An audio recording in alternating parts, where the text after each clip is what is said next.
High, welcome to my mini vlog. তো আজকে ছিল সরস্বতী পুজোর দ্বিতীয় দিন। যত দিন এগিয়ে আসছে তত যেন মনটা আমার ক্রমশ খারাপ হতে থাকছে, কারণ এত বছর অপেক্ষা করে থাকি এই দিনগুলোর জন্য। আর কিছুদিনের মধ্যেই যেন সব কিছু আবার আগের মতো হয়েছে। তো যাই হোক, বাদ দাও। আজ আমরা বাচ্চাদের জন্য কুইজ প্রতিযোগিতা আয়োজন করেছিলাম খুব সামান্যভাবেই। এদিকে স্নান টান করে এসে দেখছি বড় মা সব জোগাড় করতে ব্যস্ত, আমরাও নিজেদের কাজ করতে। আর দেখে খুবই ভালো লাগছিল যে এতজন এসেছে আমাদের সঙ্গে এই অনুষ্ঠানতে যোগদান করতে, যেটা দেখে খুবই ভালো লাগছিল।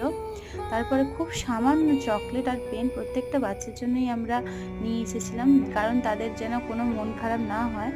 তারপরে সব কিছু দেওয়ার পর এদিকে আমাদের পুজোও হচ্ছে, পুজো একদিকে হচ্ছে আর কুইজটাও একদিকে হচ্ছিল।